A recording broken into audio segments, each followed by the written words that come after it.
moved in to get a wheelchair. Edie texted her parents and Claudia again from the intake area. Once they got in a room, Nathan set up a laptop and a speaker, but there were only 4 songs on the birth playlist they'd started back in January. Neither of them were ready for this. But Claudia didn't rattle, and when Claudia got here, it would be all right. An hour passed and Edie lost count of the strangers coming in and going out of the room, looking at the monitor she was attached to, helping her squat over a bin to pee.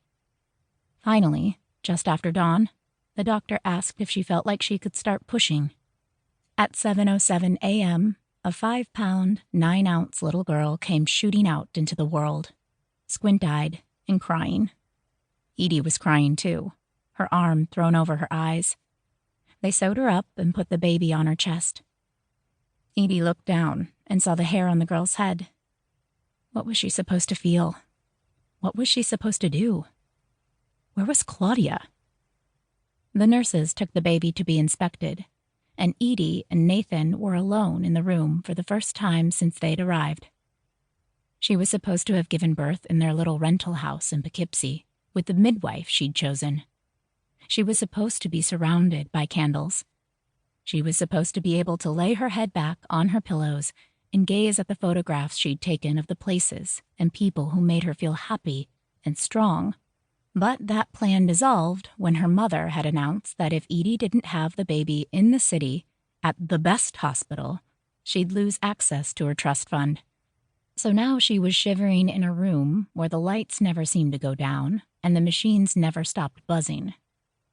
She closed her eyes and asked Nathan for a blanket. "I can't believe how great you did," he said. Edie kept her eyes shut.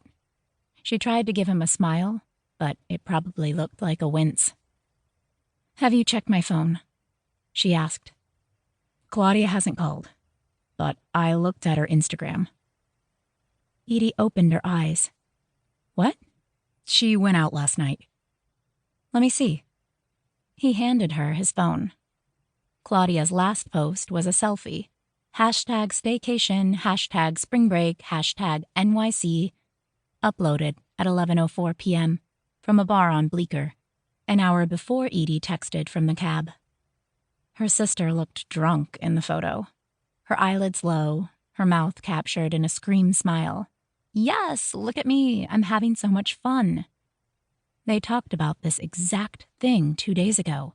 2 days. "I could go at any time," Edie said. "Make sure you have your phone." It was hard to wrap her mind around it. Claudia had missed the birth.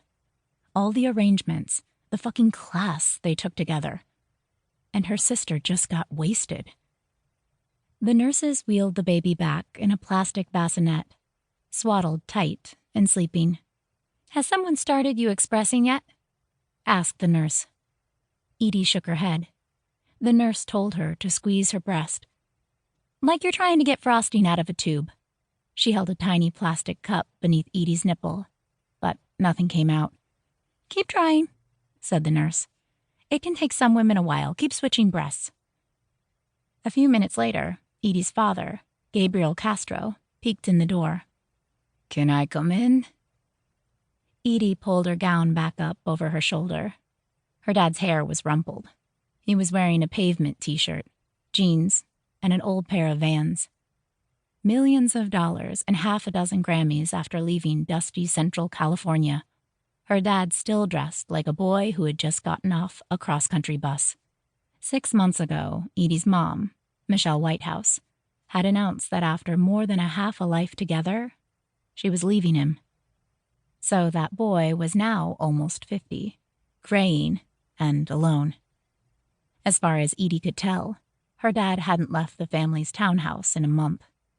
But when Nathan set the swaddled child in her father's arms, he giggled. He couldn't contain the happiness the little person she'd made gave him. That was something, thought Edie. Had she made the right decision keeping the baby? This was a check in the yes box.